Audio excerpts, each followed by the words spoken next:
Good morning, everybody. Jim Feist here in Las Vegas, and today I have Joe Mac. Joe Mac represents Jim Hurley Network, and that was founded in 1985, the first network to bring the best cappers, regional reporters, strategic alliances, and the odds makers that, Joe, you connect with everybody out there to try to get the latest information. We talked last year. We did some podcasts. Now we're back here. It's football time again. Joe, why don't you tell the people, introduce yourself, and tell the people how they can get a hold of you. I know Vegas Sports Masters is one area that your website that you have. There's also a phone number, 1-800-323-4453, and that's JimHurley.com is another website that you can reach you on. So why don't you talk a little bit about that? We're going to cover a little bit of football because the preseason starts Thursday. And, of course, baseball. And you're located in New York City, and there's a lot going on there with the Yankees and the Mets and, of course, all that stuff that's going on. So it's a pretty interesting time. Good morning, Joe. Good morning, Jim. Great to be back with you again for another season. We got a lot going on, obviously. Like as you said, we got the preseason really rolling. It's preseason week 1 starting Thursday. They've got 11 games on the board. Jim Hurley's network ready to get rolling. We had an easy winner last Thursday night in the Hall of Fame game. We went under the 35 points. Never had to sweat it, even with that last-minute touchdown, deflection in the end zone, touchdown for Denver. Never sweated it, 14-10, Denver wins. We definitely are going to be lining up some big winners in preseason week 1. Starting with Thursday, I know we like at least a handful of games right now on that card. And as you said, you gave the phone number out. It's been our phone number for a long time. Jim has been in business, as you said, since 1985. I have been with him since 1994. I just hit my 25th anniversary with him August 1st. So it's the NFL celebrating its 100th anniversary, and I've been around for a quarter of that time with Jim Hurley's network. Again, the phone number is 800-323-4453. Toll-free number, 800-323-4453. And if I could just throw out a couple of things here, Jim, we're offering the preseason right now. If you want the preseason only, again, we're off to a 1-0 start. It's $99. Just check with that phone number I gave you, 800-323-4453, or else you go to JimHurley.com. If you're looking for the whole season, we can give it to you at a discount price. It may not always be available, $269, full season, NFL and college.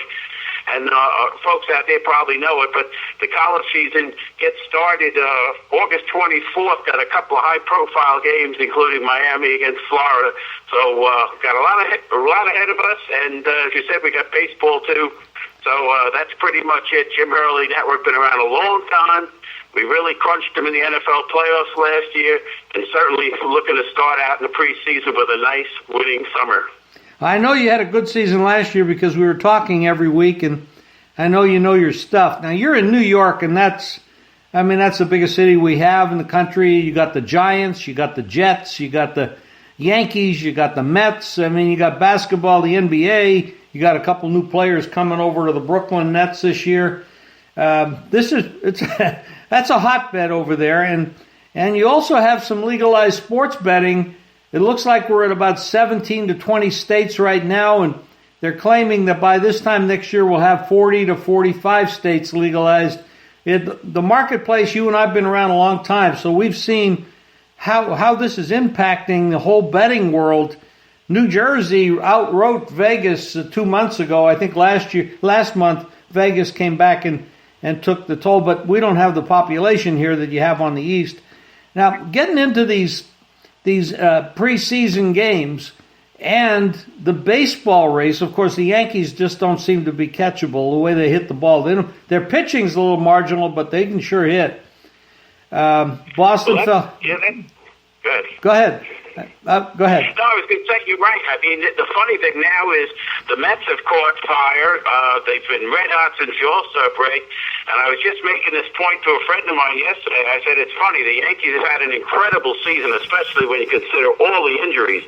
I mean, the Yankees have had some, I believe it's 20 players that have gone on the injured list at one point this year. Some of them have been on there 2 and 3 times. And yet, I don't think any of the Yankee 5 starters, unless you look at Masahiro Tanaka, who has his moments, but is not real consistent these days. I don't think any of the Yankee starters could make the Mets rotation this time. Now, the Mets are digging out of a hole, and they finally got over the 500 mark with last night's doubleheader sweep over the Miami Marlins. But, I mean, the Met rotation right now of DeGrom and Syndergaard and Stroman, who they just traded for, and Matz and Wheeler, I contend they're better than anything that the Yankees have, but the Yankees have the superior team, obviously the superior record. And as you can imagine, you're getting some buzz, you're getting some chatty Mets fans who think the Mets are going to make a run, make it to the wild card, and maybe there'll be a Subway Series as there was here in 2000.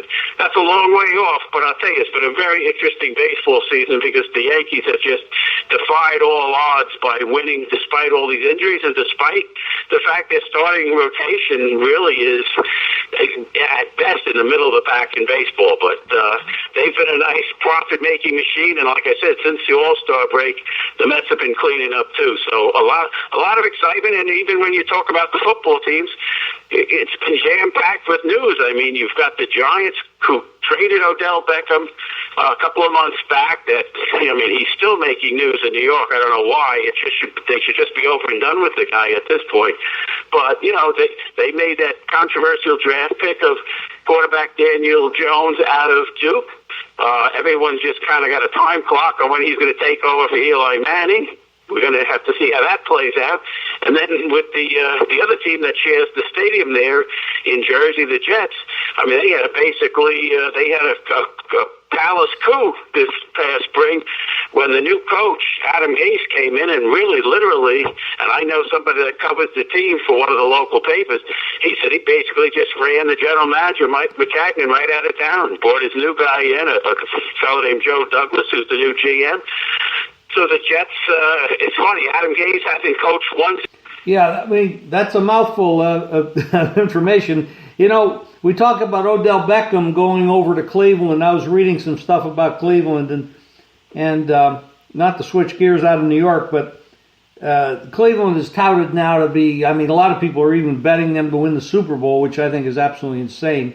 But you got a rookie head coach there. I'd like to know your opinion about that. You got Kitchens, who's never been a head coach in the pros, and you got Baker Mayfield on a second year, and he's a cocky kid with a lot of talent. Odell Beckham has never been all that easy to manage. You got a lot of egos over there, and you got a couple of good head coaches in Tomlin and Harbaugh in that division. I just don't think that, in my opinion, I don't think the Cleveland Browns are going to do all that well compared to the 9.5 total wins, making the playoffs, getting to the Super Bowl. I don't believe any of that. I think they're gonna regress off all this hype. I don't know how you feel about it, but that's the way I look at it. Jim, I got to tell you, I echo that completely. And it's funny, I thought about it. You and I last year, right around this time of the year, right at the start of the preseason, we were talking about the Browns and saying, you know, they're going to be an interesting team. We didn't know what we were going to expect from Baker Mayfield. Obviously, he had a very impressive rookie year. And, you know, like everyone else in America, we were like, boy, this would be nice if the Browns could be a nice story. Well, they had a pretty good year. They played a lot of close games, a lot of down-to-the-wire finishes. And then all of a sudden you get to this off-season, they make the trade for Beckham. They make a couple other personnel moves. They obviously move in a new head coach in Kitchens. And now the whole world seems to love them. I'm like, I don't get it. I mean, to me, if they're 500 this year, that's what they're about. To me, they're a 7-9, 8-18, and people are going bonkers over, you know, maybe being a Super Bowl team. I agree with you. They're in a division with Pittsburgh, which, you know, just had a mentally unhealthy year last year with all their shenanigans going on, and Baltimore, which, but they seem to have rebuilt on the fly, and, we're a playoff team last year, and I think they're going to be a 10-win team this year. So the Browns, it's been too much too soon as far as I'm concerned, which basically sounds like where you're coming from. And it's not like I'm rooting against them, because, let's face it, this franchise, since they came back in the league a couple of decades ago, they've been a disaster. They've just been an absolute disaster. They've gone through, 30 quarterbacks in 20 years or something. But this is too much. It's too much hype. It's too much to expect the rookie coach to lead them, let's say, to the playoffs or deep in the playoffs. And, come on. Just like we know the sun is going to come out tomorrow morning, Beckham's going to cause his share of problems here. There's two things about Beckham, and I'm not a big fan of his. One is, he's going to miss a chunk of games. People may not realize it, but he basically missed one season's worth of games in the last 3 years with the Giants. Every year he was missing 4 games, 6 games. He cannot or does not stay on the field all the time, and to me that's a mark against a great player. Guys get hurt, fine, but when you're hurt year after year, or in the Giants' case, and I have to say this because I've heard this and read this, the Giants didn't feel like he was suffered such a bad injury last year, and they thought he'd miss a game or two, and he basically checked out and missed the last month of the season. And people can believe it or not, but that was one reason they're looking to get rid of him. The general manager, Gettleman, and the head coach, Shermer, who are both old-school guys, they got tired of his antics. So now you've got a new head coach in Kitchens who's going to try to get this guy under control. And not only that, you've got, like you said, Mayfield's a cocky kid. Jarvis Landry is Beckham's best friend. He's always been a handful. I don't think it adds up. Like I said, at best they're going to be 8-8. And if guys like Coach Tomlin in Pittsburgh and Coach Harbaugh in Baltimore, if they get a little their fill of Cleveland mouthing off, that might be, Pittsburgh and Baltimore. Hey, if they could sweep Cleveland 4 out of 4. It's possible. It could just totally deflate the Browns season. So I just think way too much hype on this franchise, and I just don't see it. I could see a couple of teams in the league coming from no playoffs to playoffs, like we get 7 or 8 of them every year. I don't think the Browns are going to be one of them, though, Jim. Okay, let's talk about that. Who do you think's going to regress off of last year, and who do you think's going to come up as a surprise? Well, I'll tell you what, I just counted it up. There were 11 teams in the NFL last year that finished with double-digit losses. And I'm telling you, out of 11, I could see 6 of them making the playoffs this year. I think the Buffalo Bills are going to come back. I have a funny feeling. I know they had just, an awful roster for the most part last year, a lot of offensive line problems, but I like this young kid, Allen, at quarterback. I think he's going to be a keeper. I think his run pass, the fact that he can run and make big yards, and I think he's going to be a little more accurate. I think the Bills are going to be a team to keep an eye on. I also think about it. The Jacksonville Jaguars were just basically 4 or 5 minutes away from getting to the Super Bowl 2 years ago. Last year they fell on their face, went 5-11. Really, just an awful year. They were minus 71 in the points differential. Just a bad season. Okay, they went out. They got Nick Foles at quarterback. He's been a Super Bowl and playoff hero for the Eagles last couple of years. He has some durability issues, but I'll tell you what, if he stays healthy for the whole season or misses just 1 or 2 games, I could see the Jaguars completely flip-flopping their record. I could see them being an 11-5 team with a couple of breaks.